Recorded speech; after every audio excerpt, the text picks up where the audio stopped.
किसी ने बड़े कमाल की बात कही है कि अंत में तो सिर्फ फिल्मों में सब कुछ अच्छा होता है, असल जीवन में अंत में कुछ भी ठीक नहीं होता, अंत में सिर्फ अंतिम संस्कार होता है। इसलिए जो ठीक करना है वो अभी इसी पल में कर लो। आपके साथ मैं हूं आरजे कार्तिक, माय एफएम से। एक बड़ी छोटी सी कहानी है। एक राजा ने अपने दरबार में अलग अलग देश के राजाओं को बुलाया, एक बड़ा उत्सव रखवाया और अपने गुरुजी को भी बुलाया। वहां पर राज्य की जो सुप्रसिद्ध नर्तकी थी उसको बुलाया गया नृत्य करने के लिए, और कुछ स्वर्ण मुद्राएं जो थी वो राजा ने अपने गुरुजी को दे दी कि अगर आपको लगे कि नृत्य अच्छा हुआ है तो आप इनको पुरस्कृत कर दीजिएगा, क्योंकि गुरुजी के पास में तो कुछ था नहीं। पूरी रात नृत्य चलता रहा और जब सुबह ब्रह्म बेला आई तो ब्रह्म बेला में वो जो तबले वाला था, जो संगीत दे रहा था, वो ऊँघने लगा, उसको नींद आने लगी और नर्तकी नाचती चली जा रही थी। जब उसने देखा कि तबले वाले को नींद आ रही है, ऊँघ रहा है, तो नर्तकी ने अपने तबले वाले को आगाह करने के लिए, सतर्क करने के लिए एक दोहा पढ़ा।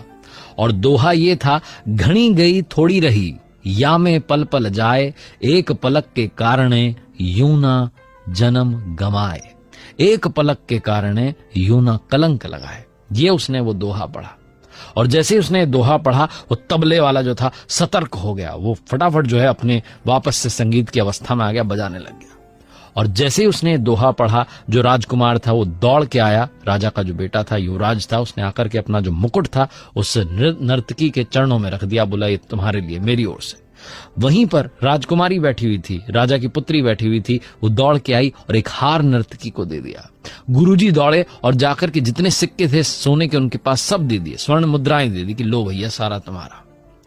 और जब ये देखा राजा ने कि नर्तकी ने एक दोहे से इन सब को लूट लिया है तो उससे रहा नहीं गया। वो अपने सिंहासन से खड़ा और कहने लगा कि क्या चल रहा है, तुमने एक दोहा पढ़कर के सबको लूट लिया, तुम इस किस तरीके की भाषा यहां पर बोल रहे हो। तभी राजा के गुरु ने कहा कि राजन आप शांत हो जाइए, मैं आपको बताता हूं कि इसने दोहा क्या पढ़ा है। इसने पढ़ा है कि घणी गई थोड़ी रही, या में पल पल जाए, एक पलक के कारणे यूं ना जन्म गवाए, यूं ना कलंक लगाए।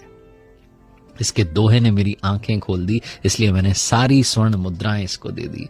मैं मूर्ख था जो यहां चला आया, आपके कहने पर यहां चला आया और पूरी रात नर्तकी का नृत्य देखता रहा, जबकि पूरी उम्र मैंने साधना की है, भगवान की भक्ति की है, और ये अंत में जो थोड़ा सा रह गया है जीवन, इसमें मैं कलंक लगाने चला था। मैंने सारी स्वर्ण मुद्राएं इनको दे दी, अब मैं कमंडल उठाकर वापस अपनी साधना करने जंगल में जा रहा हूं। गुरुजी वहां से निकल लिए। फिर युवराज ने बताया कि महाराज आप मेरे पिताजी हैं, बूढ़े हो चले, लेकिन आप मुझे गद्दी नहीं दे रहे, अभी भी खुद ही बैठे हुए हैं, तो इसलिए मैं सिपाहियों के साथ मिलकर के आज रात ही आपकी हत्या करने का प्लान बना रहा था, योजना बना रहा था।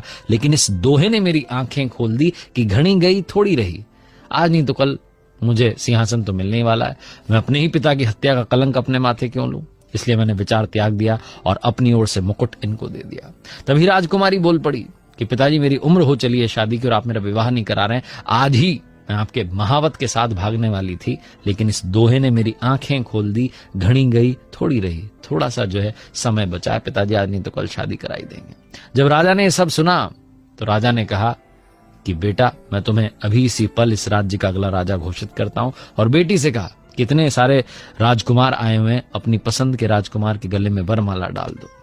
और उसके बाद राजा ने भी राजपाट त्यागा और जंगल की तरफ साधना करने चल पड़ा। ये सब जब हुआ तो नर्तकी को लगा कि मैंने अपना पूरा जीवन नृत्य में बिता दिया, मुझे भी भगवान का स्मरण करना चाहिए। उसने भी उस दिन से वो काम करना छोड़ दिया। बहुत छोटी सी कहानी जिसका सार ये समझाता है कि घणी गई थोड़ी रही, या में पल पल जाए, एक पलक के कारणे यूं ना कलंक लगाए। थोड़ा सा समय बचा है, सही से इस्तेमाल करना शुरू कीजिए, लाइफ चेंज हो जाएगी। एक बार फिर से वही बात जो अक्सर कहता हूं, कर दिखाओ कुछ ऐसा कि